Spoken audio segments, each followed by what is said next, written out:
ಜ್ಞಾನವಿಕಾಸ YouTube ವಾಹಿನಿಯ ಸಮಸ್ತ ವೀಕ್ಷಕರಿಗೂ ನಮಸ್ಕಾರ. ವೀಕ್ಷಕರೇ, ಈ ದಿನದ ಜ್ಞಾನದ ಜಗಲಿ ಸಂಚಿಕೆಯಲ್ಲಿ ಆಹಾರವನ್ನ ಪೋಲು ಮಾಡುವ ಮುನ್ನ ಎನ್ನುವ ವಿಷಯದ ಬಗ್ಗೆ ನಾವುಗಳು ಮಾತನಾಡುವವರಿದ್ದೇವೆ. ಆಹಾರ ಎನ್ನುವಂಥದ್ದು ಪ್ರತಿಯೊಬ್ಬ ವ್ಯಕ್ತಿಯ ಜೀವ ಸಂಕುಲದ ಅವಶ್ಯಕತೆ. ಹಾಗಾದ್ರೆ ಈ ಆಹಾರವನ್ನ ನಾವು ಹೇಗೆ ಸಂಪಾದಿಸ್ತೇವೆ? ಯಾವುದಾದರೊಂದು ಆರ್ಥಿಕ ಮೂಲವನ್ನ ಪ್ರತಿಯೊಂದು ಕುಟುಂಬವೂ ಕೂಡ ಹೊಂದಿರುತ್ತೆ. ತನ್ಮೂಲಕ ತನ್ನ ಕುಟುಂಬದ ಆಹಾರದ ಬೇಡಿಕೆಯನ್ನ ಆಯಾ ಕುಟುಂಬ ತೀರಿಸಿಕೊಳ್ಳುತ್ತೆ. ಹಾಗಾದರೆ ನಾವು ಸಂಪಾದಿಸಿದ ಎಲ್ಲ ಆಹಾರದ ಮೇಲೆ ನಮಗೆ ಅಧಿಕಾರ ಇದೆಯಾ? ಹೌದು, ನಾವು ಸಂಪಾದಿಸಿದ ಹಣದಲ್ಲಿ ನಾವು ತೆಗೆದುಕೊಳ್ಳುವಂತಹ ಆಹಾರ ನಮ್ಮದು. ಆದರೆ ಆ ಆಹಾರವನ್ನ ಕೇವಲ ನಾವು ಸೇವಿಸೋದಾದ್ರೆ ಮಾತ್ರ ನಮಗೆ ಅಧಿಕಾರ ಇರುವಂಥದ್ದು. ಆ ಆಹಾರವನ್ನ ಪೋಲು ಮಾಡುವಂತಹ ಹಕ್ಕು ನಮಗಿರೋದಿಲ್ಲ. ಯಾಕೆ ಹೀಗೆ ಅನ್ನೋದಾದ್ರೆ, ನಮ್ಮ ದೇಶದಲ್ಲಿ, ಒಟ್ಟಾರೆ ವಿಶ್ವದಲ್ಲಿ ಅತಿ ಹೆಚ್ಚಿನ ಪ್ರಮಾಣದಲ್ಲಿ ಆಹಾರದ ಸಮಸ್ಯೆ ಅನ್ನುವಂಥದ್ದಿದೆ. ನಾವು ಎಸೆಯುವ ಪ್ರತಿ ತುತ್ತು ಅನ್ನಕ್ಕಾಗಿ ಇನ್ನೊಂದು ಜೀವಿ ಹಂಬಲಿಸ್ತಾ ಇದೆ. ನಾವು ಗಮನಿಸೋದಾದ್ರೆ, ಇವತ್ತಿನ ದಿನ ಅದ್ಧೂರಿಯಾದಂತಹ ಕಾರ್ಯಕ್ರಮಗಳಲ್ಲಿ ಬಹಳ ಆಡಂಬರದ ಊಟೋಪಚಾರದ ವ್ಯವಸ್ಥೆಯನ್ನ ಮಾಡಿರ್ತಾರೆ.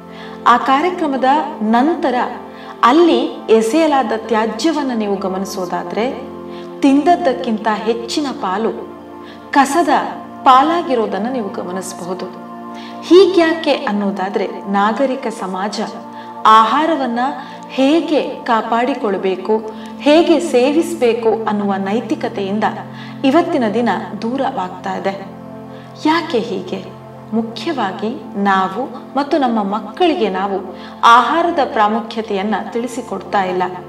ಎಷ್ಟು ಬೇಕೋ ಅಷ್ಟೇ ಆಹಾರವನ್ನ ತಟ್ಟೆಗೆ ಹಾಕಿಕೊಂಡು ಅದನ್ನ ಸೇವಿಸಿ ತೆರಳುವಂಥದ್ದು ಉತ್ತಮ. ಬದಲಿಗೆ ನಮಗೆ ಬೇಕಾದದ್ದಕ್ಕಿಂತಲೂ ಹೆಚ್ಚಿನ ಪ್ರಮಾಣದಲ್ಲಿ ಆಹಾರವನ್ನು ಹಾಕಿಕೊಂಡು ಪೋಲು ಮಾಡುವಂಥದ್ದು ಖಂಡಿತ ಸಹ್ಯ ಅಲ್ಲ.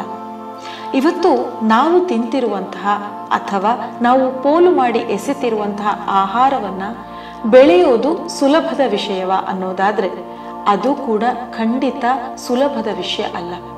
ಯಾಕಂದ್ರೆ ರೈತ ಹಿಡಿ ಅನ್ನವನ್ನ ಸಂಪಾದಿಸೋದಕ್ಕಾಗಿ ಅಥವಾ ಹಿಡಿ ಅಕ್ಕಿಯನ್ನ ಬೆಳೆಯೋದಕ್ಕಾಗಿ ಸಾಕಷ್ಟು ಸಮಯವನ್ನ ವಿನಿಯೋಗಿಸ್ತಾನೆ, ಸಾಕಷ್ಟು ಶ್ರಮವನ್ನ ಪಡ್ತಾನೆ.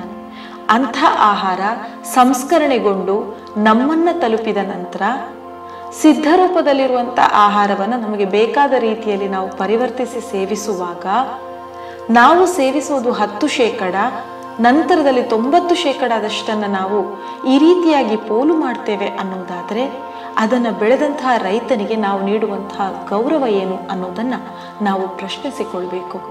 ನಮ್ಮ ಮಕ್ಕಳಿಗೆ ಪೋಲು ಮಾಡದೆ ಆಹಾರವನ್ನು ಸೇವಿಸೋದು ಹೇಗೆ ಅನ್ನೋದನ್ನು ತಿಳಿಸಿಕೊಡಬೇಕು. ಅನ್ನವನ್ನ ಪರಬ್ರಹ್ಮ ಅಂತ ನಾವು ಕರಿತೇವೆ. ಹಾಗಿರುವಾಗ ಅದರ ನಿಜವಾದ ಅರ್ಥ ಏನು ಅನ್ನೋದನ್ನ ನಾವು ತಿಳಿದುಕೊಳ್ಬೇಕು. ನಮ್ಮ ಮನೆಯಲ್ಲಿ ನಾವು ಎಷ್ಟು ಆಹಾರವನ್ನ ಬಳಸ್ತಾ ಇದ್ದೇವೆ ಮತ್ತೆ ಎಷ್ಟು ಮಟ್ಟದ ಪೋಲು ಆಗ್ತಾ ಇದೆ ಅನ್ನೋದನ್ನ ನಾವು ತಿಳಿದುಕೊಂಡ್ರೆ ಖಂಡಿತವಾಗಿಯೂ ಕೂಡ ಒಟ್ಟಾರೆಯಾಗಿ ಆಹಾರದ ಪೋಲನ್ನು ನಾವು ತಡೆಯಬಹುದು.